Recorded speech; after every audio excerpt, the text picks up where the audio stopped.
오늘 제 기억에 한 4번째 시간 되는 것 같아요. 하나님이 말씀하는 하나님의 음성을 듣는 법에 대해서. 이게 좀 인위적이죠. 하나님 음성을 듣는 법 이렇게 하니까 조금 인간적인 것 같고, 뭐 그렇게 하면 하나님 음성이 듣고 또 그렇지 않으면 못 듣나 이렇게는 생각하지 마시고, 이 말씀을 함께 금요일마다 우연찮게 전하게 된 이유는 하나님의 말씀을 듣는 것이 우리에게 얼마나 중요하고 힘이 되는가, 이 시작에서 출발한 거예요. 우리가 사람의 마디 1만 마디 1000만 마디가 하나님의 음성 한마디를 절대 앞지르지 못합니다. 하나님의 음성을 들을 때 우리 영혼에 힘이 생기고, 오랫동안 고민했던 것이 한순간에 해결이 되고 확실해지고 분명해지고, 이게 참 복된 것입니다. 그래서 똑같이 예수를 믿는데 어떤 사람은 이런 것들을 경험하고 체험하고 믿는 사람이 있는가 하면, 어떤 사람은 그런 쪽에 도무지 열리질 않고 문외한으로 그냥 이렇게 혼자 예수 믿는 그런 상황이 된다면 참 안타까운 일이죠. 자, 하나님의 음성을 듣는다 할 때 정확히 듣는 것이 중요하겠죠. 사단도 고린도후서에 보면은 광명의 전사로 둔갑을 하는 존재니까 보는 것을 다 믿을 수는 없습니다. 또 내 심령의 귀에 들려오는 걸 다 믿을 수도 없습니다. 그렇잖아요. 귀신 들린 사람도 듣거든요. 그러면 귀신의 소리를 듣는 것이지 자기가 하고 싶은 거. 치매 환자들께서 뭔가 들잖아요. 그래서 이상한 이야기를 하시고 또 이상한 게 보인다 하고. 근데 무서운 건 자기 귀에 들리고 자기 눈에 보이는 게 100% 맞는 것처럼 보이는 거예요. 왜냐? 실제로 들리니까. 그러나 그것은 하나님의 음성이 아니죠. 그래서 우리가 사단의 미혹에 속지 말아야 된다. 하나님의 음성을 듣는다 할 때 사단도 역시 하나님께서 우리의 영에 말씀하시는 것처럼 사단도 역시 영적인 존재이기 때문에, 자, 한번 따라 합시다. 영은 영으로 통하고, 혼은 혼으로 통하고, 육은 육으로 통한다. 이게 그래서 우리 인간은 짐승과 대화할 수 없습니다. 왜 그런지 아세요? 짐승은 혼적 존재거든요. 짐승은 영이 없어요. 그래서 짐승은 지옥 안 갑니다. 그러니까 절대 인간과 짐승은 교감할 수 없는 존재입니다. 교감이 된다면 이건 악한 거예요. 영적 존재가 혼적 존재인 짐승과 교감을 한다는 건 이건 잘못된 겁니다. 잘못된 거. 그 부분은 하나님이 채워야 되는 거예요. 그 부분은 사람이 채워야 되는 거라는 거죠. 아무튼 그렇기 때문에, 그런데 영적 존재는 세 존재가 있어요. 하나님이 영이십니다. 요한복음 4장 24절에 하나님은 영이시니 예배하는 자가 신령과 진정으로 예배하라. 그래, 하나님이 영이시에요. 말라기서 2장에 보면 영이 유효하실지라도, 영이 많을지라도 오직 인간에게 하나의 영을 주셨다. 그건 인간의 영적인 존재라는 것이고, 데살로니가 전서에도 보면 사도 바울이 편지하기를 그리스도에 오시는 날까지 너희의 영과 혼과 육이 온전히 보존되기를 원하노라. 그러니까 우리 인간이 영적 존재라는 뜻이에요. 그래서 하나님이 영이시고 인간이 영이시고 인간이 영이고, 그 다음에 천사가 영적 존재입니다. 천사는 분명히 존재합니다. 아멘입니까? 천사는 없어지지 않습니다. 이 영적 존재의 특징이 있는데, 영적 존재는 영적으로 통하고 영적 존재는 영원 불멸한다는 거예요. 사람이 죽지요. 사람이 죽는다는 건 영혼과 육신이 분리된다는 뜻이지 없어져 가는 게 아니에요. 사람이 죽는다는 건 이 지상에서 육신이 흙으로 돌아간다는 걸 의미하는 것이지 사람이 없어지는 걸 의미하지 않아요. 반드시 다시 살아납니다. 주님 오실 때 다시 살아납니다.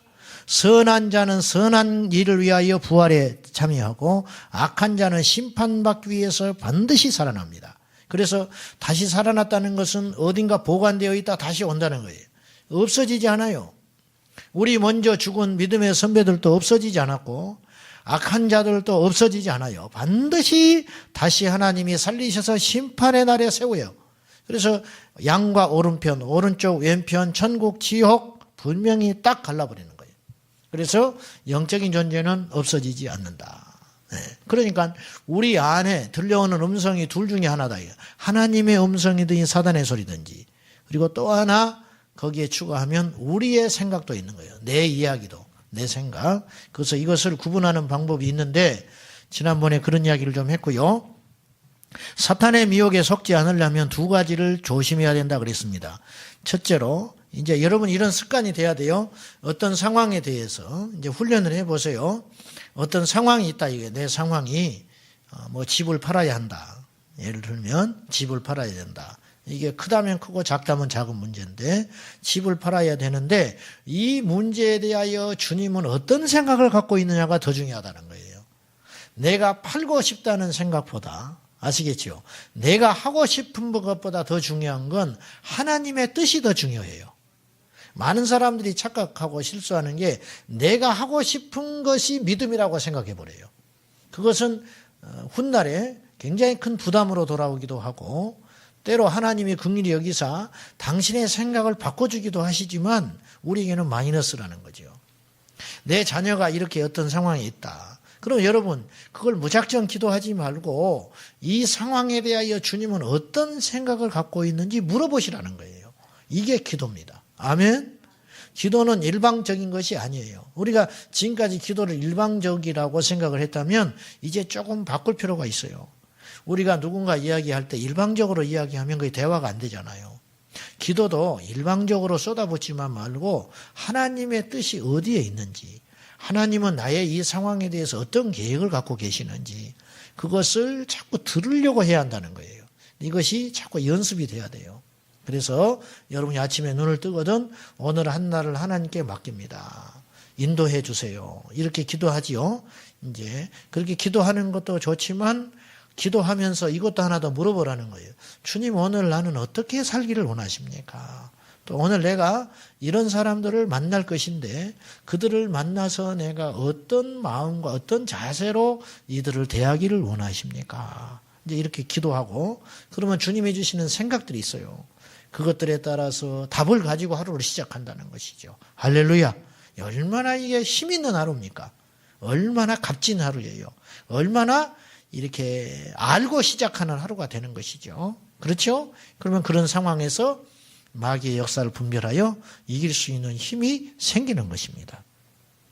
그렇기 때문에 첫째로 우리가 여러분이 하나님의 음성을 들을 때 기도해야 할 것이 미혹을 대적하는 사탄의 미혹을 대적하는 기도를 반드시 드리라 그랬어요. 이게 사단이 어떤 속이지 않도록 오직 하나님의 음성만 집중하여 내가 들을 수 있는 영적인 상태가 되게 해달라고 기도하시라는 거예요. 그렇잖아요? 두 번째는 조급해하지 말라 그랬어요. 자, 하나님의 음성을 듣는 것이 목적은 아니에요. 우리의 목적은 하나님이에요. 주객이 전도되게 하면 안 돼요. 이제 은사주의자들이 실수하는 게 그것이라고 생각해요. 은사를 강조하다 보니까 하나님이 없어져 버리는 거예요. 은사보다 크신 분이 하나님이에요. 여러분, 우리가 잘 되는 것보다 더 중요한 건 하나님의 영광입니다. 근데 우리가 우리 욕심을 고하느라고 나중에 하나님이 없어져 버리는 거예요. 주객이 전도되는 거예요. 이걸 굉장히 조심해야 됩니다. 우리 교회 주인은 누굽니까? 예수님이죠. 왜 답을 선뜻 못해요? 우리 교회 주인은 누구예요? 여러분 가정의 주인이 누구예요? 예수님이죠. 정말 그러세요? 아닌 것 같은데 솔직히 좀 대답하면 좋겠어. 여러분 가정의 주인은 누구예요? 이게 대답이 없어요. 다시 여러분의 가정의 주인은 누구예요? 정말이세요? 말만 그러는 것 같은데 정말입니까? 자, 우리 가정의 주인 예수님이다. 그러면 우리 행복이 중요해요? 주님의 뜻이 중요해요? 너무 다 잘 알고 계세요. 너무 잘 알고 계셔. 그렇죠? 그러니까 주님의 음성이 들려오지 않는다 해도 조급할 필요가 없죠. 왜? 하나님이 말씀을 안 하실 수도 있잖아요. 그렇잖아요? 네, 억지로 만들 필요는 없다는 거예요. 그러니까 이것을 좀 주의하면 좋겠다. 자, 오늘은 제목이 이겁니다. 하나님이 말씀하시는 방법들. 하나님이 말씀하시는 방법들. 지금까지는 우리 심령에 말씀하시고 조금 하나님 말씀을 듣는 게 중요하다. 듣는 자세, 뭐 이런 것에 대해서 했으면 좀 더 구체적으로 저와 여러분에게 손을 딱 한번 지어 보겠어요. 뭔가를 어떻게 하나님이 우리에게 말씀하신다는데 하나님께서 말씀하시는 방법들이 한두 종류는 아닐 거 아니냐니까요. 예? 이것을 한번 생각을 해봅시다. 자, 여러분 하나님께서 우리에게 말씀을 하신다면 입장을 바꿔놓고 우리가 하나님이라면 우리가 만든 피조물에게 뭔가 메시지를 전달을 해야 되겠죠. 그 전달하는 방법이 여러 가지가 있을 거 아니에요. 그러니까 말을 안 하는 것도 사실은 말씀하는 거예요. 이해되시죠? 무슨 말인지. 어느 날 집에 갔더니 말을 안 한다. 그럼 뭔가 말을 안 하는 것 자체가 메시지를 주고 있는 거예요. 나한테. 나 너한테 대해서 화가 났다는 둥. 뭔가 내가 모르지만 뭔가 기분 나쁘다는 뜻이죠. 말 안 하는 것 자체가 굉장히 큰 메시지예요. 그런 것처럼 우리 하나님께서 우리에게 뭔가를 전달하려고 하잖아요. 전달하는 통로가 있을 거라는 거예요. 그것을 한번 생각해 보자는 거예요. 첫째로 하나님이 우리에게 말씀하신다면 가장 손쉽고 정확하게 쓸 수 있는 방법이 뭘까요? 하나님이 우리에게 오늘 또 말씀하신다면 어떤 방법으로 말씀하시겠어요? 가장 중요하고 손쉽고 확실한 방법 뭐가 있을까요? 네? 여기 있지. 성경 말씀. 성경 말씀이 제일 분명하다고 생각합니다. 저는. 왜냐? 문서는 말보다 강력합니다. 문서는 변하지 않잖아요. 하나님 말씀 변해요, 안 변해요? 하나님 말씀은 안 변합니다. 근데 그 말씀을 기록하니 문서인 책이 어찌 변하겠냐는 거예요.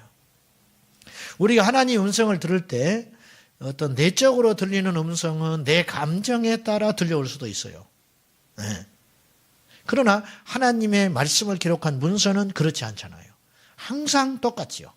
그래서 말씀은 우리에게 이 성경 말씀, 기록된 말씀은 우리에게 말씀하시는 강력한 그리고 중요한 수단이 된다는 거예요.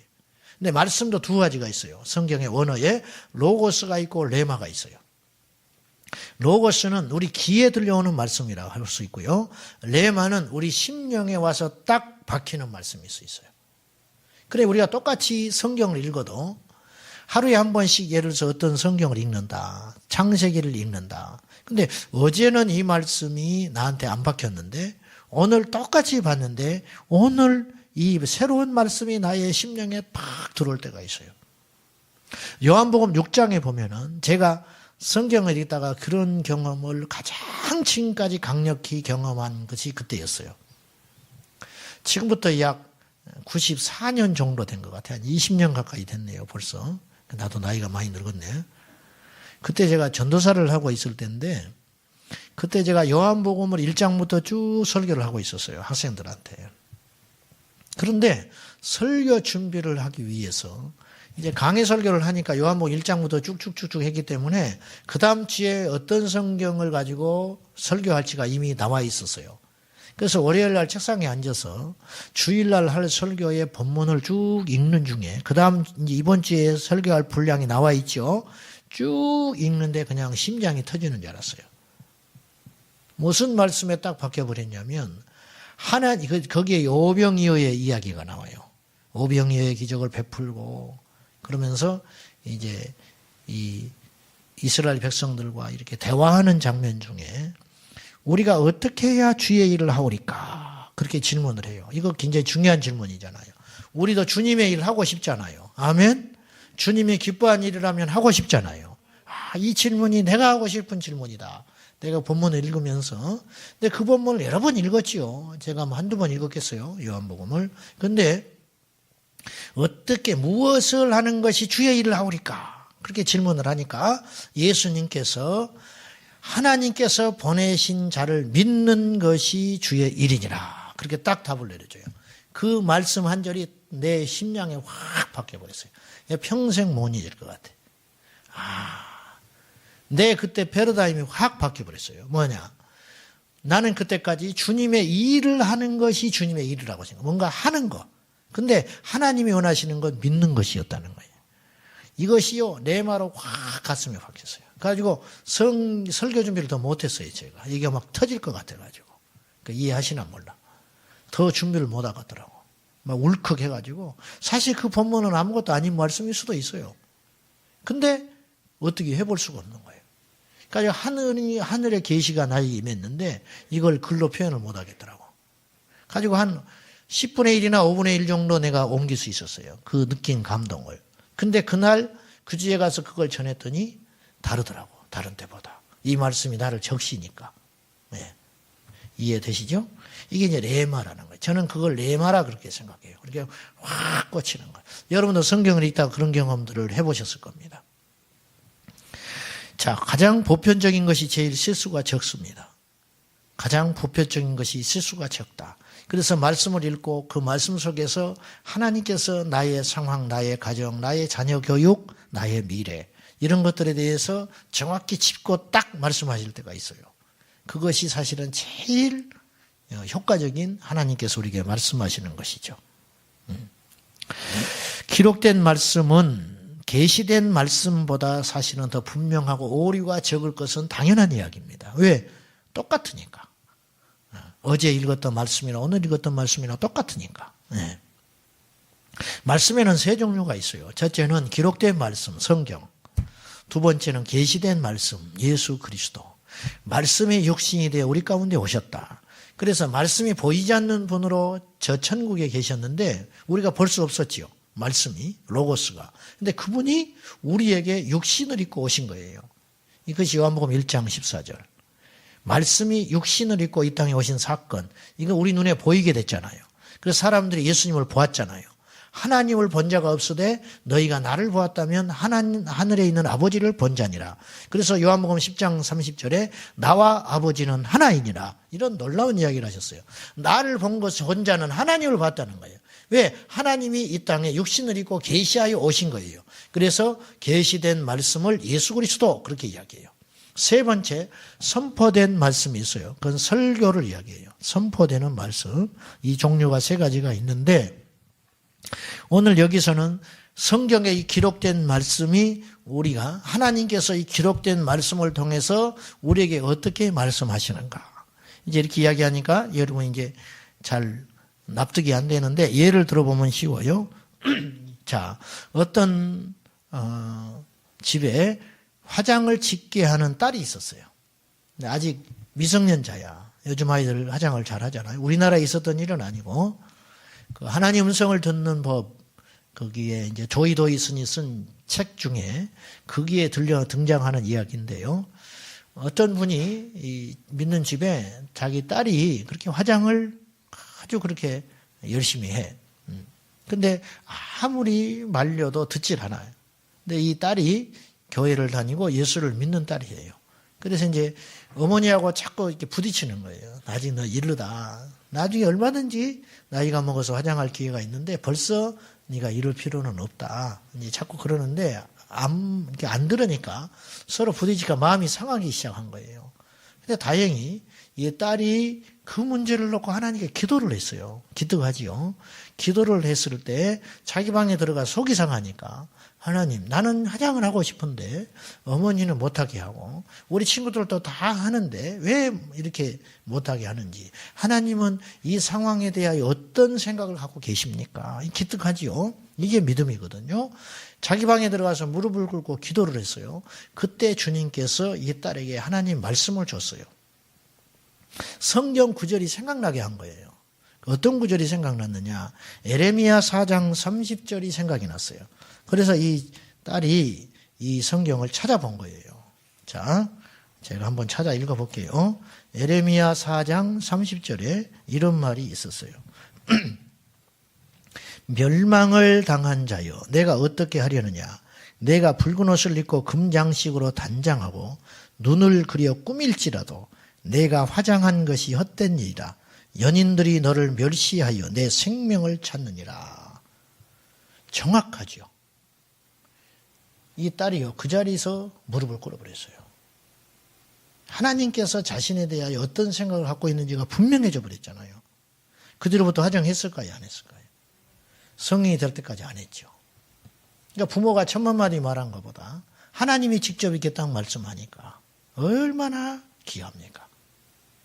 그 성경에 이런 말씀이 있었으면 좋겠어요. 공부해라. 가지고 우리 애들이 그걸 다 계시로 받으면 다 공부를 잘 할 것인데 그런 말이 없으니까.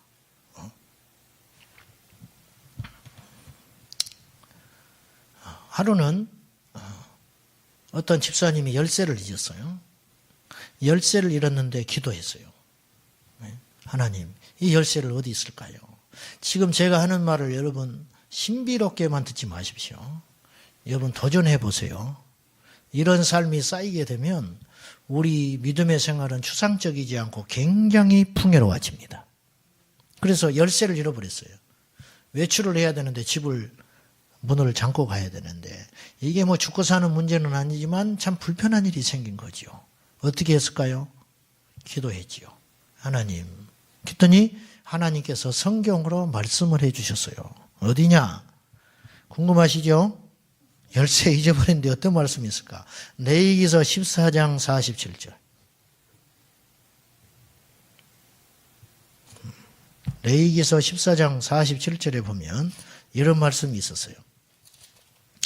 자, 그 집에서 자는 자는 그의 옷을 빨 것이요 그 집에서 먹는 자도 그의 옷을 빨 것이니라. 아니 열쇠 잊어버렸는데 왜 옷 빨으라는 소리를 할까? 이분이 순간 헷갈렸어요. 근데 그 속에 답이 있었어요. 자기 옷을 빨려고 세탁기에 넣어놓은 그 옷을 뒤졌어요. 거기에서 열쇠가 나왔습니다.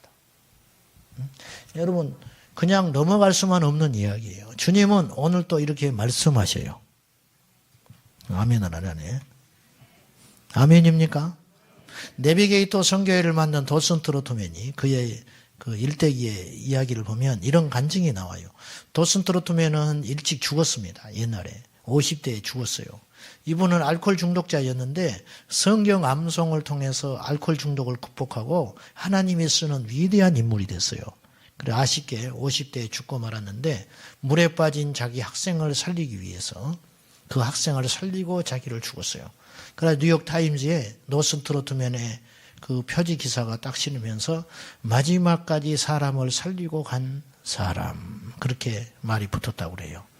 이 도슨 트로트맨이 일본에서 선교 대회를 준비하면서 굉장히 중요한 회의를 하게 됐어요. 내비게이터 선교회가 앞으로 어떤 방향으로 갈 것인가 이걸 결정짓는 굉장히 중요한 회의를 일본 도쿄에서 하는 날이었어요. 그래서 일본에 도착해서 숙소에 머물면서 이제 호텔에 머물면서 그 다음날 아침에 회의를 하러 가야 되는데 문제가 생겼어요. 그 회의하는 팀원 중에 하나가 사사건건 자기와 부딪히는 사람이 있었어요. 그 자기도 이게 두려운 거예요. 또 이게 폭발해버린다 이거. 그러면 이게 이 내비게이터가 깨질 위험에 있는 거예요. 그럼 어떻게 해야 되나? 여러분 그런 상황이 있잖아요. 우리가 이 문제를 하나님께 가져갔어요. 그리고 하나님께 기도를 했습니다. 오늘 주님 회의할 때 제가 어떻게 하면 좋겠습니까? 어떻게 하는 것이 하나님께 유익이 될까요? 중요한 겁니다. 그렇게 물었을 때 하나님은 성경 말씀을 또렷이 주시면서 답을 해주셨어요. 그 말씀이 어디냐면 잠언서 9장 8절이었어요. 잠언서 9장 8절에 보면 주의 말씀이 이렇게 기록되어 있습니다. 자, 9장 8절 거만한 자를 책망하지 말라. 그가 너를 미워할까 두려우니라. 지혜 있는 자를 책망하라. 그가 너를 사랑하리라. 거만한 자를 책망하지 마라. 그래서 이 말씀을 마음에 딱 받고 그 회의에 참석하면서 자기를 반대하는 사람이 있다고 그랬잖아요. 사사건건 시비 걸고 반대하는 사람. 그 사람에 대해서 일체 침묵하라. 하나님이 그렇게 말씀하신 걸 답으로 알았어요. 그래서 가서 꼭 참았어요. 그 사람과 논쟁하지 않았어요. 그리고 그 회의가 잘 끝났어요. 자기가 생각했던 것보다 훨씬 은혜롭고 평화스럽고 잘 끝났어요. 그리고 자기를 반대했던 그 사람이 자기가 지지해주고 마음속으로 인내하고 절제한다는 걸 깨달았어. 그 회의가 끝나고 이 사람과 화목이 됐어요. 여러분, 하나님이 하시는 일이 이처럼 위대하고 놀라운 것입니다. 성경 말씀 한 절이 우리를 살려요. 아멘입니까? 중요한 일을 앞두고 하나님께 계시를 받으십시오. 엎드리십시오. 그런데 아무렇게나 하나님 말씀하지 않죠. 그래서 제가 이런 거 하지 말라고 그랬어요. 아침에 눈 떠서 딱 피는 거. 이렇게 하면 큰일 나요. 이러면 이제 이단 되는 거야. 그래서 딱 폈다가 가룟유다가 죽은 걸 보고 아 이건 아니지. 그래서 다른 데를 딱 봤더니 너가 보면 10장에 너도 가서 이와 같이 해라. 그래가지고 죽어버렸다잖아. 그렇게 하는 건 아니에요. 이래가지고 절대 그런 식으로 하나님은 말씀하지 않는다. 주님은 우리에게 또렷하게 저도 이제 그 연습을 해보거든요. 엊그저께 딱 기도했더니 새벽에 에베소 6장 12절이 내 안에 기억이 나더라고. 그래서 얼른 찾아봤어. 찾아봤더니 너희의 씨름은 혈과 육에 대한 것이 아니요 정사와 권세와 하늘에 있는 악의 영들에 대함이라. 아 오늘 내가 육적인 싸움 하지 말아야겠구나. 이제 그 말씀을 이제 하루 가지고 살았지요. 예. 재밌더라고. 예. 자, 근데 이렇게 하려면 평소에 우리가 성경을 자주 읽어야 돼요. 성경 읽지 않는데 뭐가 나오겠어? 안 그래요? 성경을 안 읽는데 내가 성경을 읽고 성경을 암송하고 하는 것들이 내 안에 있어야 주님이 그걸 활용해서 내게 말씀할 거 아니에요. 예? 성령께서는 내가 아는 성경과 성경에 대한 지식을 가지고 바탕으로 말씀하시잖아요. 성령의 검, 에베소서 6장에 보면은 하나님이 주시는 무기에 대하여 진리의 허리띠, 구원의 투구, 의의 흉배 그런 거 있잖아요. 평안의 신발. 그렇게 할 때 유일하게 공격 무기가 있어요. 그 뭐냐? 구원의 투구와 성령의 검 그리고 해석을 붙였어. 곧 하나님의 말씀을 가지라. 성령의 검은 말씀이에요. 마귀를 우리가 믿음으로 이렇게 막아낼 수 있어요.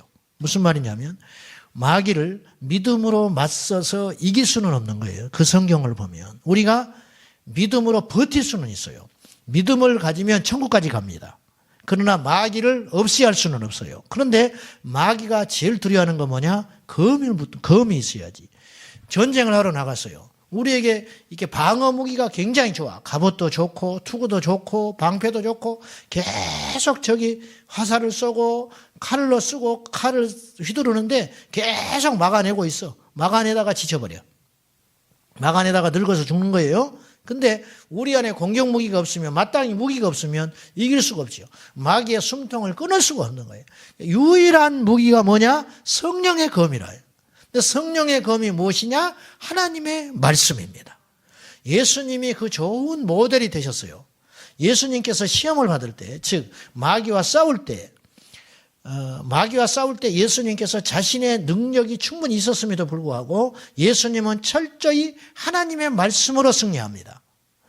돌을 떡덩이로 만들어라. 그러니 신명기 6장 말씀을 딱 가지고 왔어요. 8장 말씀. 사람이 떡으로만 사는 것이 아니라 여호와의 입에서 나오는 말씀으로 살 것이니라. 마귀가 할 말이 없어져 버리는 거예요.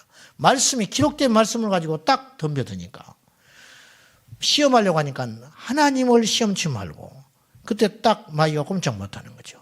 이처럼 하나님의 말씀은 강력한 무기가 되는 거예요. 우리가 생각하는 것보다 훨씬 강한 무기가 됩니다. 그래서 이 말씀 우리가 평소에 읽고 여러분 이해가 되지 않아도 읽으시기를 바랍니다. 그냥 졸려도 읽으시기를 바랍니다. 졸려도 밥 먹죠. 애들 아침에 눈 뜨면 학교 가기 싫으니까 눈을 반쯤 뜨고 밥을 막 먹어. 그래도 배는 부를 줄로 믿어요. 말씀을 부지런히 읽고 듣고 암송하고 내 귀에 내 눈에 들어오지 않든지 계속 성경을 읽어놓으면 내 영의 각인이 되고 또 각인이 되고 또 각인이 되어서 하나님이 내게 있는 이 성경의 지식들과 평소에 읽었던 말씀들을 사용하셔서 내게 예리한 칼을 주신다는 거예요. 근데 어떤 사람은 칼을 가졌기는 가졌는데 칼이 녹슬었어요. 왜? 너무 오랫동안 안 방치돼 놓으니까. 칼이 녹슬어 있고 칼이 다 달아 있고 칼이 정비가 되어 있지 않는 거예요. 여러분 날마다 말씀의 양식을 취하면 칼이 예리하게 서 있는 거예요. 그러면 사단을 효과적으로 제압할 수 있게 되는 것입니다. 요한복음 14장 26절에 보혜사 성령이 너에게 임하시면, 이 말씀을 제가 금요일마다 계속하고 있어요.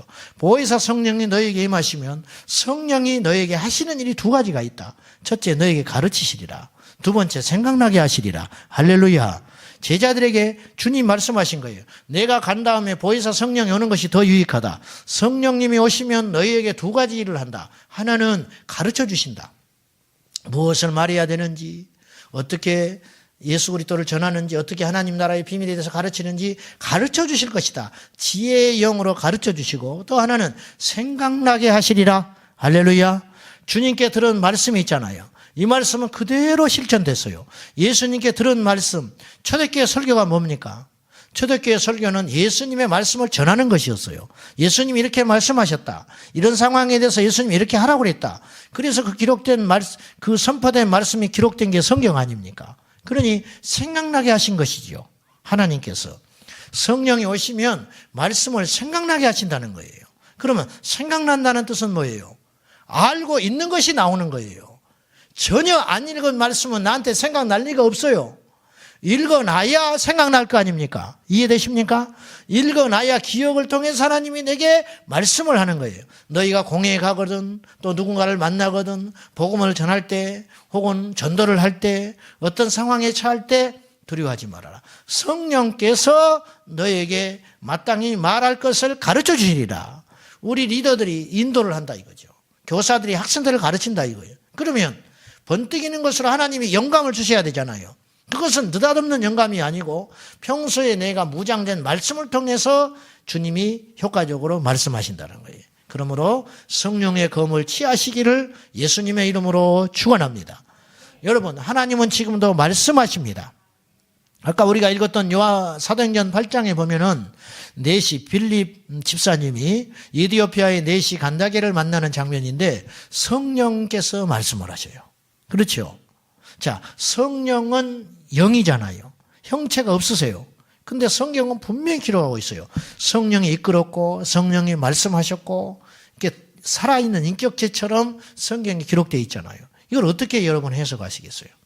저는 성령님께서 뭔가 우리가 알 수 있는 방법이든지 알 수 없는 방법인데 2000년의 시간이 흘렀으니까 우리가 정확히 이것이다 그렇게 못을 박을 수는 없지만 빌립에게 성령께서 말씀한 거예요. 그 성령님은 오늘 우리에게도 임재하십니다. 그러므로 성령님이 나를 통해서 말씀하셨다. 성령님이 나에게 말하셨다. 이 말은 이단자가 하는 소리가 아니고 정상적인 그리스도인들이 해야 할 말인 것입니다. 근데 이런 말하면 이상하다고 그래. 요즘에는 정상이 비정상이 됐고 비정상이 정상이 됐어요. 말씀하는데 능력이 안 나타나. 말씀하는데 죽어 있어. 거짓말이죠. 잘못된 것이죠. 분명히 기억하십시오. 성경에는 성령님이 말씀하셨어요. 구약에는 주의 사자가 나타나서 말을 했고 신약에는 성령이 말씀하셨고 할렐루야. 지금도 주님은 우리에게 말씀하신다는 거예요. 요지는 지금도. 두 번째 하나님이 말씀하신 방법. 첫째는 성경 말씀을 통해서 말씀하시고 그러니까 여러분들이 성경을 읽다가 레마로 박히는 것도 말씀하시는 거고 여러분이 기도를 하다가 어떤 문제에 대하여 하나님께 물었을 때 하나님이 나의 심령에 혹은 내 기억 속에서 어떤 성경 구절이 지나가게 하신다든지 어떤 몇 장 몇 절이라고 딱 못을 박아서 줄 수도 있어요. 그리고 그 말씀이 대단한 해답이 될 수 있다는 거예요. 이런 주인공 되시기를 예수님의 이름으로 축원합니다. 두 번째는 하나님께서 이 보는 것을 통해 말씀하실 때가 있어요. 보여주실 때가 있다는 거예요. 첫째는 환상입니다. 하나님은 환상을 통해서 말씀하세요. 성경에 나와 있습니다. 사도행전 10장에 보면은 고넬료는 경건한 사람이고 믿음이 충만했고 선을 행했던 사람이고 무엇보다 기도하는 사람이었어요. 근데 고넬료는 이방인이죠. 로마 사람입니다. 그래서 백부장입니다. 로마의 장교. 아무나 할 수 없어요. 로마 시민권자만 로마의 장교가 될 수 있어요. 그래서 고넬료는 로마 사람입니다. 어떻게 된 일인지 이 고넬료, 이 전혀 예수 그리스도를 믿을 수 없는 상황에 있는 이 사람이 예수님을 믿었어요. 놀라운 일이죠. 배경은 생략되어 있습니다. 성경에. 근데 어쨌든 중요한 건 고넬료가 예수의 사람이에요. 근데 그에게 한 가지 부족한 게 있었어요. 뭡니까?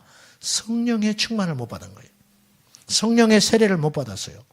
그러니 주님이 그것을 안타깝게 보신 것 같아요. 그래서 그날도 고넬료가 경건하게 기도를 하고 있는데 환상 중에 주의 사자가 임합니다. 환상 중에 주의 사자가 나타났어요. 나타나서 욥바에 있는 베드로를 정하라. 그렇게 말하세요. 그러니까 지체 없이 고넬료가 베드로라는 사람을 본 적은 없잖아요. 본 적은 없어. 들었을지는 몰라. 근데 본 적은 없어요. 그 처음 만나는 상황이거든요. 근데 자기의 사환을 보내가지고 베드로를 청하게 합니다. 근데 그때 동일하신 성령께서 베드로에게 또 환상을 보여줬어요. 베드로도 기도하고 있었습니다. 기도하고 있는데 하나님이 비몽사몽간에 환상을 보여줬어요. 비몽사몽간에. 자다 깨다 자다 깨다 했던 것 같아요. 그러니까 여러분이 자다가 기도를 하다가 자는 것도 괜찮은 것 같아요. 아, 그렇구나. 역시 성경적이구나, 우리 교회는. 기도하다가 조는 사람이 가끔 있고, 나도 가끔 졸아요. 기도하다가 졸면 나는 여기서 자버려, 아무는 없을 때, 대낮에는. 여기서 자면 참 좋아요. 요새는 추워서 못 자는데, 성전에서 자면 참 잠이 잘 오고 좋습니다. 네, 베드로도 기도하다가 피곤해서 그랬는지, 은혜가 너무 받아버려서 그런지, 비몽사몽간에 환상이 열렸어요. 근데 어떤 환상이 열렸어요? 내 보자기가 하늘에서 내려왔어요. 근데 그 안에는 평소에 율법에 금한 것들 있잖아요. 비늘 없는 것들, 네 발 달린 것 중에 그 쪽발이 대때 되새김질하지 못하는 거, 돼지 같은 거, 뭐 이런 거, 평소에 먹어서는 안 되는 거, 그런 것들이 잔뜩 내려오는 거, 그걸 먹으라. 베드로가 거절합니다. 내가 어떻게 먹냐 이걸. 율법에 금했는데. 하나님이 거룩하다 하는 걸 왜 속되다 하느냐. 취하라. 그리고 환상이 땅 사라졌어. 사라지자마자 밖에 누가 나타났어요. 누구예요? 고넬료가 보낸 종이 왔어요. 만약에 베드로에게 이 환상이 없었다면 베드로는 절대로 고넬료 집에 가지 않습니다. 그렇기 때문에 하나님이 작업을 해놓은 거예요, 미리. 이게 환상이에요. 여러분, 이 환상이 구약에 일어난 일이 아니고 신약에 있었다는 것을 명심하십시오. 오늘 또 주님은 우리에게 보여주는 것을 통해서 말씀하세요. 믿으시기 바랍니다. 어느 찬양대 지휘자가 있었다고 그래요. 하나님 앞에 부활절을 앞두고 이번 부활주일을 어떻게 하나님께 드리면 좋겠습니까? 하나님께 최선을 다해서 드리고 싶습니다. 그때 하나님께서 그에게 한마디의 말씀을 주셨다고 그래요. 확실한 증거를 주리라. 그 말씀을 딱 또렷하게 해줬어요. 그래서 이 지휘자가 순간 당황했어요. 확실한 증거. 부활절 내가 하나님께 최상의 것을 드리고 싶은데 하나님께서는 나에게 확실한 증거를 보여주신다고 그랬다? 이게 뭡니까? 더 깊이 기도했어요. 그랬더니 하나님께서 너에게 이번 부활주일에 음악만 하나님께 드리지 말고 하나님 앞에 무대로, 연극으로, 연출로 하나님께 드리라. 그래서 그럼 어떻게 해야 되겠습니까? 그때 하나님께서 씬을 다 보여준 거예요. 예? 미리 될 연극을 다 보여주신 거예요. 그것을 노트를 가지고 썼어요. 기도하면 보여주는 거예요, 하나님이. 예? 이런 상황 이해되시죠? 무슨 말인지. 예수님의 생애에 대해서 무대는 이렇게 꾸며져 있고 이렇게 이 배우가 이런 대사를 하고 이 상황이 끝나면 다음에는 이렇게 하고 그것을 쫙 보여줘 버려요. 그걸 쫙 썼어요. 정신없이 썼어요. 그의 부활주일은 최고의 부활주일이 됐어요. 그러니까 이제 부활주일에 한번 그런 재미를 봤잖아요. 그러니까 성탄절이 또 기대가 되는 거예요. 그러니까 이분이 성탄절 때도 또 그렇게 했어요. 성탄절도 미어 터졌어요. 그때 하나님께서 또 다른 비전을 주셨어요. 어떻게 말씀하셨냐. 너는 이제 이 시내에 있는 극장을 빌려서 이것을 공연을 하라. 그런 비전을 주신 거예요. 꿈을 주셨어요. 그래가지고 그것을 또 도전을 했어요. 놀라지 마십시오. 너무 많은 사람이 와가지고 1000명이 못 들어왔어요. 거기에 들어오지 못하고 밖에 서 있는 사람이 1000명. 가지고 거기 도시에 있는 사람들이 잔뜩 왔는데 거기에는 교수, 과학자, 막 이렇게 소위 말하는 이 거만한 사람들 있잖아요. 화이트 칼라들. 이런 사람들이 연극을 보고 울어버리는 거예요. 하나님이 그걸 통해서 놀라운 일을 하셨다는 거예요. 이것의 시작은 어디서 시작된 거냐면 단순히 하나님께 그 상황을 물었을 때 주님이 그렇게 놀라운 일을 했다는 거예요. 여러분, 하나님은 우리가 갖고 있는 어떤 능력과 우리가 갖고 있는 어떤 계획보다 더 놀랍고 큰 일들을 기획하고 계세요. 그것들을 우리에게 보여주기를 원하신다는 거예요. 이런 주인공들 되시기를 축원합니다. 우리가 이렇게 묶여가지고 그냥 이렇게 기재기만 하고 살 것이 아니라 하나님 우리에게 주신 비전을 보아야 됩니다. 아멘이죠? 예. 환상을 통해서 하나님 우리에게 일하신다는 거예요. 두 번째는 꿈이에요, 꿈. 포르노 영화를 만드는 제작자가 있었어요. 악한 자지요. 예? 그 음란한 영화를 만드는 그 제작자가 있었는데 하나님께서 이 사람을 구원하기로 작심한 거예요. 연속 3일 밤을 똑같은 심판에 대한 꿈을 보여주셨어요.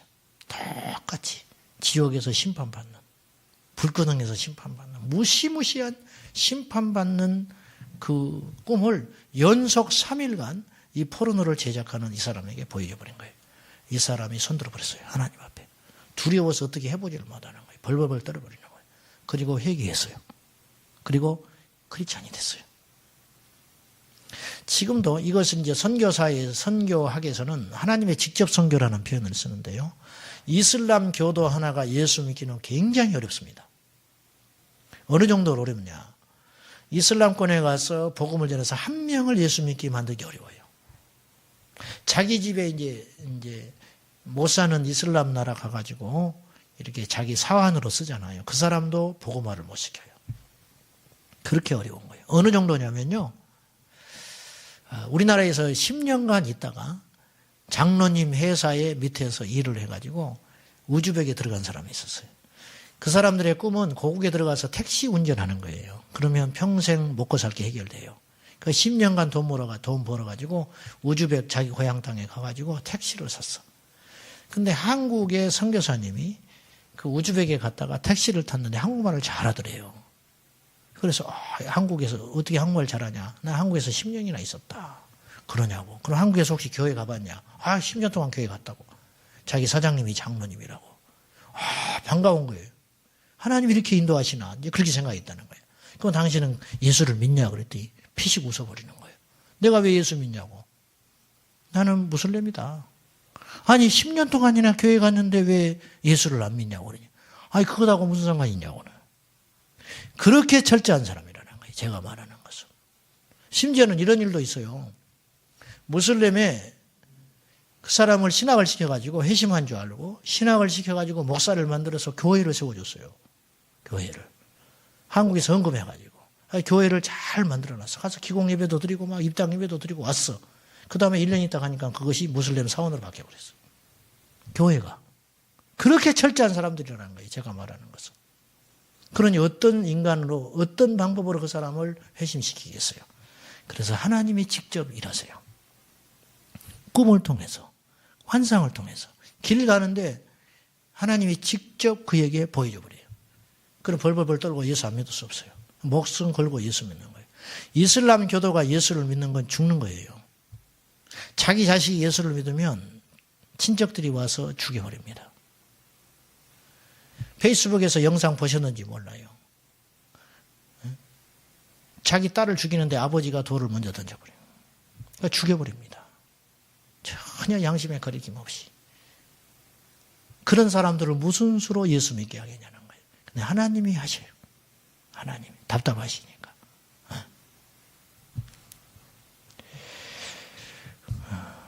제가 엊그저께 꿈을 꿨어요. 꿈은 다 믿어서는 안 돼요. 그렇지만 무시해도 안 됩니다. 제 집에서도 이런 소리 안 했는데 너무 생생하게 엊그저께 제가 꿈을 꿨어요.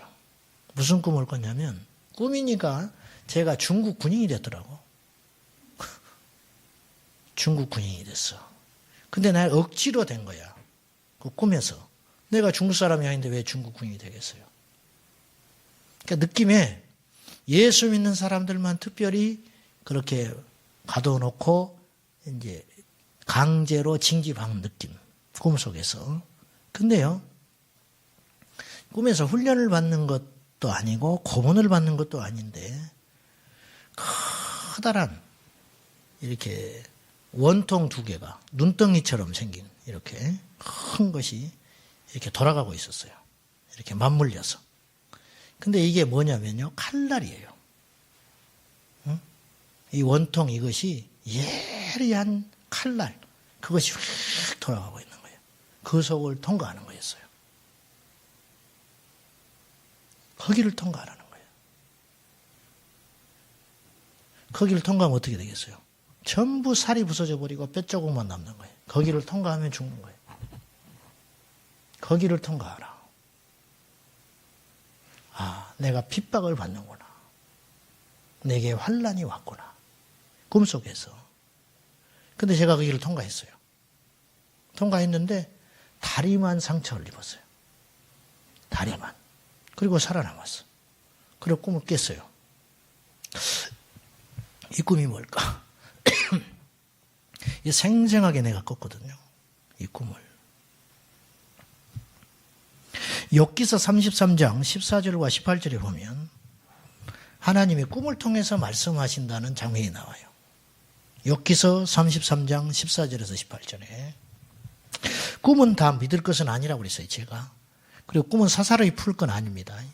그러나 꿈을 무시할 수도 없는 겁니다. 안 믿는 사람이든 믿는 사람이든 꿈에 예민한 사람이 있어요. 여기도 계시죠? 손 들어봐요. 나는 꿈이 굉장히 잘 맞는다. 예민하다. 그런 사람 손 들어봐요. 여기 또, 그러세요? 지사님도. 송 지사님도 그래요? 여기 있죠? 그런 사람. 우리 어머니도 기가 막히게 꿈을 예민하게 타는 사람이었습니다. 꿈을. 그래서, 근데, 우리 할머니가 교통사고로 돌아가셨어요. 교통사고로. 근데 할머니가 교통사고로 돌아가셨을 때 이렇게 수습이 잘 안 되잖아요. 사고로 돌아가셔서. 근데 우리 어머니가 둘째 며느리였는데 다른 며느리들이 무서워서 못 들어가는 걸 우리 어머니가 가서 수습을 해줬어요. 병원에 가서. 그냥 강한 분이죠. 우리 어머니가. 그리고 장례를 마쳤는데 제가 이제 그때 아주 저는 철이 없었으니까 제가 이 영정사진을 들었는데 저는 슬픔보다 이걸 들고 간다는 것에 대한 창피함이 좀 있어가지고 지금도 생각하면 제 할머니한테 죄송한데 저한테 그렇게 잘해줬건만 내가 그랬어요. 너무 철이 없을 초등학교 한 1, 2학년 때쯤 된 걸로 기억나는데 이걸 이렇게 들고 다니며 가면서 꼭 내가 드려야 되나 막 이런 생각이 있었던 기억이 나요. 근데 그날 이후로 우리 할머니가 우리 어머니 꿈에 나타나기 시작했어요. 1년에 한두 번씩. 근데 문제는 꿈에 나타나면 그 다음날 분명히 좋지 않는 일이 일어난다는 거예요. 손에 칼로 손이라도 베요.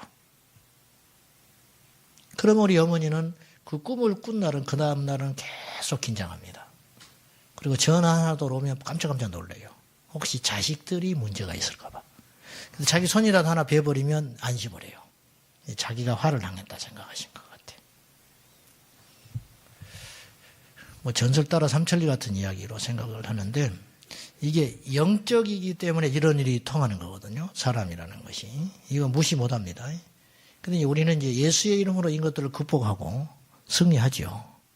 아무것도 아닌데 이것에 매이기 시작하면 믿음이 없는 자들 이런 것에 매여가기 시작하면 끌려가는 인생이 되는 거예요. 예수 믿는 우리는 꿈을 어떻게 해석할 것이냐는 거예요. 예수 믿는 우리는 꿈을 어떻게 해석할 것이냐. 불신자들은 꿈을 잘 꾸고 이렇게 맞추는 스타일이 있어요. 이게 이제 신심이 강한 것이건데 타고나게 그분들이 예수 안에서 변화되고 예수의 사람이 되면 하나님이 또 큰 은혜를 주십니다. 꿈이나 환상 모두가 약간씩 예언적 기능이 있어요. 미래에 대한 걸 보여주는 기능이 약간씩 있거든요. 꿈이나 환상이. 그러므로 섣불리 말하면 안 됩니다. 자, 어떤 사람에 대해서 내가 꿈을 꿨어요. 아무개 집사가 발가벗고 눈밭에서 막 춤을 추더라. 예를 들어서. 그런 꿈을 꾼 적은 없는데 그러면 이제 그 집사한테만 말을 해주고 싶어 미치겠는 거예요. 내가. 말하면 안 돼요. 기도하라고 보여주신 거예요. 좋은 일이 아니죠. 추운 허벌판에 눈밭에서 벌거벗고 뛴다는 게 뭐가 좋겠어. 그래야 안 그래요. 좋은 일이 아니죠. 근데 문제는 이것에 있어. 마귀는 교묘하거든요. 그런 거 이용해요. 그렇게 말하기 시작했다. 삼삼하거든요. 맞아. 내가 지금 그래. 절대 그렇게 하면 안 돼요. 절대 교회 안에서 그렇게 말을 하면 안 돼요. 하나님이 나에게 보여주신 것은 기도하라고 보여주신 거예요. 이런 경우는 있어요. 그 사람이 나한테 찾아올 수 있어요. 베드로처럼. 예를 들어 봅시다. 아까 환상을 통해서 하나님께서 일하셨는데 베드로에게만 보여주시고 고넬료에게 보여주지 않았다면 베드로가 고넬료의 집에 갈 수 없습니다. 반대로 고넬료에게만 보여주시고 베드로에게 하나님이 말씀하지 않았고 보여주지 않으면 베드로는 고넬료의 집에 갈 수 없습니다. 하나님은 함께 일하셔요. 두 사람 가운데 함께 역사하시는 하나님. 그래서 서로 이해가 되게 하고 서로 말을 했는데 상처가 되고 아픔이 있고 그러면 절대 그건 성령의 역사가 아닙니다. 아멘입니까? 예. 서로 뜻이 맞고 일치가 되고 함께 될 때 동일한 성령이시기 때문에 그것을 통해서 일하시는 분이지 한 사람은 동으로 가라고 그랬다. 한 사람은 서쪽으로 가라고 그랬다. 그건 안 가는 겁니다. 서로. 그건 있어서는 안 되네. 하나님은 함께 하신다 이거죠. 함께. 신기가 있는 사람이 있죠. 평소에. 자, 예수 안에서 기도하면 하나님께서 그것을 기가 막히게 다시 바꾸셔서 멋있게 쓸 줄로 믿습니다. 그래서 환상이나 꿈을 다 믿지도 말고 무조건 신봉하지도 말라. 하나님이 나에게 만약 그런 계시를 열어주시고 자꾸만 보여주시기 시작한다면 그걸로 기도하라는 것이고 하나님께서 내가 지쳐 있을 때 힘을 주시는 것이고 네가 지금은 어렵지만 하나님께서 앞으로 너에게 이런 큰 비전과 꿈과 소망을 주니 낙심하지 말라고 하나님이 주신 것이다. 아멘. 세 번째로 하나님이 하시는 보여주시는 마지막 역사 중에 하나가 천사를 보내는 역사가 있어요. 천사. 천사는 히브리서 1장에 보면은 천사 우리가 천사님 그런데 그건 영적 무지에서 오는 거예요. 천사는 우리보다 열등합니다. 우리는 자녀고 천사는 종입니다. 여러분 종이 큽니까? 자녀가 큽니까? 자녀가 크죠. 물론 이런 건 있어요. 우리와 천사의 관계가 이런 정도예요. 우리는 이제 육에 매여 있기 때문에 천사보다 뛰어나지 못해요. 잠깐 우리는 뛰어나지 못한 존재입니다. 아시겠죠? 그러나 이 육에서 자유로워져서 천국에 가면 똑같은 영적 존재로만 존재할 때는 천사는 우리가 비교할 수 없는 열등한 존재입니다. 그래서 심지어 예수님도 천사보다 잠깐 못하게 하시고 그런 말씀이 나와요. 히브리서에 천사보다 잠깐 못하게 하셨다. 그 말은 뭐냐면 육을 입히셔서 이걸 능력을 제한해 놓으셨다는 거예요. 여러분 예수님이 부활하기 전에는 한 장소에 머물렀어요. 그러나 부활하신 다음에는 새로운 하늘의 신령한 몸을 입으신 그분은 문이 잠겨 있어도 들어오시지 않습니까? 예? 요한복음 20장에 보면 그래서 제자들에게 평안하냐. 그리고 부활 승천해 버리잖아요. 이 육을 가지고는 하늘나라 못 올라가요. 바꾸신 거거든요. 그때는 천사가 감히 넘볼 수 없는 신성을 가진 거지요. 우리도 그런 날이 옵니다. 아멘이죠? 그러나 지금은 그렇지 못하다. 신분은 높지만 한계는 그들보다 있다 이거예요. 그래서 우리가 천사보다 못하다고 생각할 수 있는데 그렇지 않습니다. 예를 들면 이렇게 예를 들을 수 있어요. 내 집에 내 자식이 있고 내 종이 있다 이거예요. 종은 천사라고 그랬죠? 하나님 나라의 자녀는 우리들입니다. 아멘입니까? 근데 내 자녀가 유치원에 다녀요. 근데 내 종은 청년이야. 그러면 유치원에 다니는 내 자식이 이 종보다 뛰어나지 않죠. 지식도 뛰어나지 않고 체력도 뛰어나지 않고 그리고 내가 아버지인데 유치원에 다니는 내 꼬마가 작년 20살이 훌쩍 넘고 내일 모레 장가 가서 그 살림을 차릴 종한테 야 이리 와봐 그러면 나는 기분이 안 좋아요. 아무리 내 자식이지만 그러지 마 그러는 거 아니야. 그러죠? 그렇게 말해서 내가 상식이 있다면 그렇게 할 거 아니야. 그렇죠? 이런 구조로 생각하면 돼요. 우리가 영으로 자유로워하기 전까지는 천사보다 못한 건 사실이라는 거예요. 그래서 우리는 이 한계를 갖고 있잖아요. 그러나 천사는 그렇지 않기 때문에 그럴 수 있는데 천사는 우리 구원받은 우리를 섬기라고 보낸 존재입니다. 그래서 우리가 약할 때 천사가 와서 돕습니다. 우리가 부족할 때 힘이 없을 때 천사가 와서 돕습니다. 예. 어떤 권사님이 자기 아들이 예수 믿는 게 평생의 소원이에요. 안 믿어요. 그래서 그날도 출근해놓고 자기 아들하고 둘이 사는 권사님이 출근해놓고 간절히 기도합니다. 내 아들을 구원해 주십시오. 그런데 신호등을 건너는데 차가 와서 덮쳐버렸어요. 죽었구나. 그러는 순간에 어떤 존재가 자기를 번쩍 들어서 바닥에 살포시 내려놓더라는 거예요. 자기만 경험한 거예요. 출근을 못했어요. 이 사람이. 벌벌 떨고 집으로 돌아왔어요. 들어와서 하는 한마디. 어머니 나를 위해 기도하셨지요. 무릎을 푹 꿇었어요. 자기가 경험해버린 거예요. 그런 일을 누가 해준 일이에요? 천사가 해준 일이라. 천사가 해준. 저도 천사를 경험한 적이 있어요. 직접 보지 못했고 만나지 못했지만 경험한 적이 있었어요. 제가 운전을 처음으로 할 때 얼마나 운전을 하고 싶었겠어요. 처음에 운전하면 그래요. 그죠? 그때 차 키 조심해야 돼. 형님 차 키를 그냥 몰래 빼가지고 밤에 타고 나갔어요. 근데 친구하고 나갔는데 차가 빠져버렸어. 근데 차가 트럭이라서 이게 후륜이라 차가 빠져가서 앞으로 나가지를 못해. 진흙바닥에 빠졌는데 그때 천사를 써먹었어요. 몇 시간을 헤매다가 도저히 안 되니까 천사야 와서 도와라. 그랬더니 거기서 빠져나왔어요. 여러분, 성경에 있는 모든 이야기는 실제 이야기입니다. 실제 이야기. 아까 사도행전 8장에 보면 주의 사자가 등장하고 성령이 등장하잖아요. 성령은 하나님이시고 주의 사자는 천사일 수 있어요. 주의 사자가 나타나서 인도하잖아요. 그래서 간다기를 만나고, 그리고 성령께서 그 말씀을 깨닫게 하시잖아요. 그리고 더 놀라운 사실, 성령께서 빌립을 이끌고 호련히 어디가 가버려요. 이게 축지법 쓰신 겁니다. 한번 찾아볼래요? 하도 안 믿으니까. 사도행전 8장. 여러분 성경을요 그대로 해석하세요. 해석할 게 있고요, 그대로 믿을 게 있어요. 보세요. 26절에 보면 주의 사자가 등장하지요. 성령은 아니요. 그죠? 주의 사자라는 말은 주의 사신이라는 뜻이에요. 주님께서 보낸 종이죠.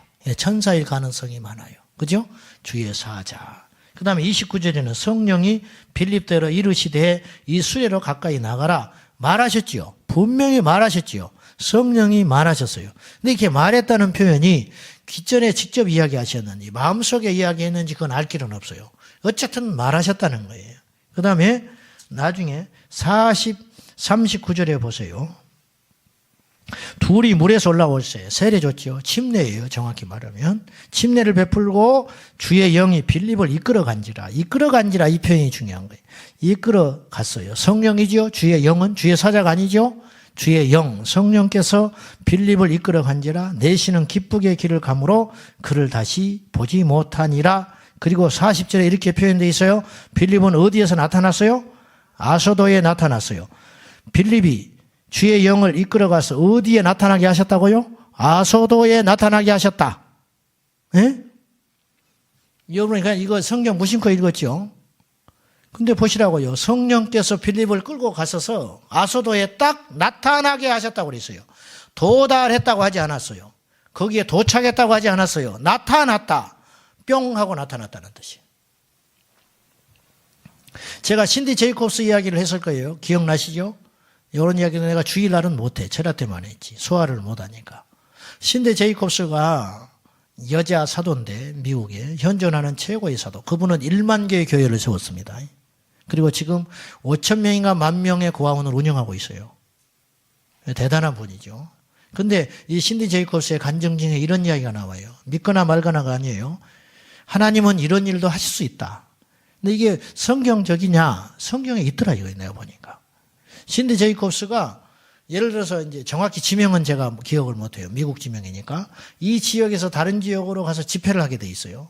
근데 너무 피곤한 거예요. 너무 많은 집회가 있고 강연이 기다리고 있으니까. 근데 예를 들면 여기서 뭐 대전을 간다고 합시다. 근데 몇 시까지 가야 돼. 출발을 했어요. 근데 밤새껏 혼자 운전을 하고 가는 거예요. 근데 그 다음날 아침에 집회를 해야 되기 때문에 가야 돼요. 중간에 쉴 수가 없어. 그래서 주님 너무 제가 피곤해요. 주님 저를 도와주세요. 그래서 짤막하게 기도했는데 분위기가 이상하더라는 거예요. 자기가. 느낌이 이상해. 정신을 차려보니까 자기가 집회해야 할 체육관 앞에 도착해버렸어요. 시계를 보니까 예를 들면 5시간에 올 거리가 30분 만에 와버린 거예요. 뭐 여러분 워낙 놀랄 걸 많이 봐가지고 놀랄 만한 이야기를 많이 들어서 안 놀라는데 저는 하나님의 역사는 가능하다고 봐요. 그 성경이 어디냐? 여기 있다. 사도행전 8장. 빌립을 이끌어서 아소도에 나타나게 하셨다. 근데 사람들이 이걸 이제 일부러 해석을 안 하죠. 그런 식으로. 자꾸 인간적으로만 해석을 하니까. 성경은 참된 책이에요. 마지막 천사의 역할에 대해서 이야기를 하면서 엘리야가 이세벨에게 무서운 이야기를 듣고 네가 내일 이맘때에 네가 죽은 자와 같이 되리라. 그러니까 이세벨이 그 말을 들으니까 두려움이 엄습해가지고 850명을 대결해서 승리했던 엘리야가 영적 침체에 빠져가지고 도망가 버립니다. 그때 그에게 물을 주고 숯불에 구운 떡을 준 존재가 천사입니다. 천사가 나타나서 먹였어요. 그리고 그걸 먹고 40일을 걸어가서 거뜬하게 걸어가서 그 주를 다시 주의 일을 하죠. 그래서 엘리사를 세우는 거예요. 그 성경에 나오는 거거든요. 베드로가 사도행전 12장이면 투옥됩니다. 그 투옥된 베드로를 끌고 나온 존재가 천사입니다. 주의 사자. 그죠? 성경에 있는 이야기예요. 믿으십니까? 사랑하는 여러분, 우리가 힘들 때 주님이 보내는 천사가 있습니다. 우리를 힘주고 우리에게 능력 있게 하는 거죠. 예. 이제 성경에만 이런 이야기가 있는 게 아니고 루마니아가 공산화에 있을 때 그곳에 가서 그 선교사님 선교를 하는 그분을 위로하러 어떤 목사님이 갔었어요. 근데 자기가 신분이 노출되면 안 돼. 근데 그 쓰여진 주소를 가지고 갔어요. 그 선교사님이 머무는 곳이라고 누가 알려줘가지고 옛날에는 핸드폰도 없고 연락할 길이 없으니까 주소만 가지고 갔어요. 택시를 타고. 그래서 그 선교사님이 당연히 그곳에 머무는지 알고 들어갔어요. 들어갔는데 딱 가서 보니까 건장한 7, 8명이 있는데 그들이 다 공산주의자들이었어요. 주소를 잘못 알고 온 거야. 근데 자기가 목사인 듯한 것을 눈치채버린 거야, 이 사람들이. 이 사람들이 갑자기 험악해졌어요. 응? 갑자기. 험악해져가지고 막 위해를 가려고 할 때 어떤 건장한 남자가 나타났어요. 그리고 그의 손을 끌고 딱 데리고 나왔어요. 사람이 나타나서 끌고 나왔어요. 그리고는 버스를 이렇게 지나가는데 이제 자기는 어디로 가야 할지를 모르는 거예요. 그렇죠. 얼마나 당황하겠어요. 황당하고. 그 선교사를 만나야 되는데 쓰여진 주소만 믿고 갔는데 그곳에 사는 사람이 아니었다 이거예요. 어떻게 하냐는 거예요. 이북 마을리에서. 그때 이 사람을 끌고 버스를 같이 타는데 그 현지어로 자기는 그 말을 못해요. 현지어로 그 버스 운전기사한테 마라 이야기를 하면서 버스를 타더니 같이 나란히 앉았어요. 근데 무슨 말을 해도 웃기만 하고 대답을 안 해. 빙긋이 웃어요. 굉장히 위험이 있어. 그러더니 갑자기 어느 정거장에 도착하니 쪽지를 하나 줬어요. 자기한테. 쪽지를 주는데 새로운 주소였어. 그러면서 이곳에 내리라는 뜻으로 딱 손짓을 했어요. 그리고 내렸어요. 그리고 내렸는데 그 사람이 같이 내렸는데 없어져 버렸어요. 그 사람이 누굴까요? 천사다. 이 선교사님은 훗날에 간증을 했어요. 하나님께서 나를 살리시기 위해서 천사를 보내사 나를 급한 지경에서 건져주셨다. 하나님은 날마다 이런 일을 하시지는 않습니다. 그러나 우리가 이런 믿음을 가지고 우리 하나님이 이 말씀하시고 일하시는 다양성을 열어놓고 주님 안에서 성령을 제한하지 말고, 여러분 기독교 신앙은 신비한 것입니다. 신비주의가 문제지 맨날 그런 것만 추구하니까 문제지 신비로운 것입니다. 하나님은 오늘 또 살아계십니다. 하나님은 오늘 또 말씀하십니다. 하나님은 오늘 또 우리를 도우십니다. 하나님은 우리와 오늘 또 함께하는 줄로 믿습니다. 가난하다고 위축되지 마십시오. 건강이 없다고 위축되지 마십시오. 여러분의 인생이 힘들다고 위축되지 마십시오. 우리에게는 주님이 계십니다. 주님의 도우심이 있고 주님이 함께 하시고 그까지 그 뭐가 우리가 아쉬워서. 할렐루야. 잠시 잠깐이면 이 땅의 육신 벗어던져버리고 주님 앞에 갔을 때 우리는 면류관을 쓰고 주님과 함께 12고을을 다스리며 살 하나님의 자녀입니다. 하나님 음성을 듣고 예수의 이름으로 승리하시기를 축원합니다. 이 천사 이야기가 강해져가지고 서두에 했던 중요한 이야기들을 놓쳐버릴까 싶은데, 중요한 것은 뭐 천사를 만났다 그보다 더 중요한 건 하나님이 오늘 또 우리에게 당신의 방법으로 말씀하신다는 것입니다. 믿으시기를 축원합니다. 하나님은 지금도 우리에게 말씀하고 계십니다. 설교를 통해서 말씀하시고 성경을 통해서 말씀하시고 우리의 심령의 음성으로 말씀하시고 다른 사람의 입을 통해서도 말씀하시고 환경을 통해서도 말씀하신다는 걸 꼭 기억하시고, 중요한 건 이거예요. 여러분의 심령의 문을 열어놓고 주님을 간절히 찾으면 찾으리라. 주님의 음성을 간절히 듣기를 원하는 자는 들으리라. 주님을 사모하고 하나님께서 나의 상황에 대하여, 주님께서 나의 미래에 대하여, 주님께서 우리 가정에 대하여, 주님께서 내가 닥친 이 환난에 대하여 어떤 계획과 어떤 생각과 어떤 처방을 갖고 계시는지, 인간관계 갈등, 경제적인 고난, 어떤 직업의 위태로움, 이런 많은 말로 다 할 수 없는, 인생은 복잡한 것이거든요. 단순하지 않는 이런 사건, 이런 얽히설키 달려있을 때 주님은 그때마다 우리에게 나아갈 바를 말씀하시고 가르치시고 훈계하시고 진리의 길로, 지혜의 길로 우리를 인도하고 계신다는 걸 꼭 믿음으로 고백하면서 이런 멋진 승리의 삶을, 그래서 실수하지 않는 인생, 낭비하지 않는 인생, 되도록이면 하나밖에 없는 인생을 살 때 우리가 인생을 허비할 필요가 없잖아요. 정확한 주님이 예정하시는 그 믿음의 길을 예수의 이름으로 걸어가시기를 진실로 축원합니다.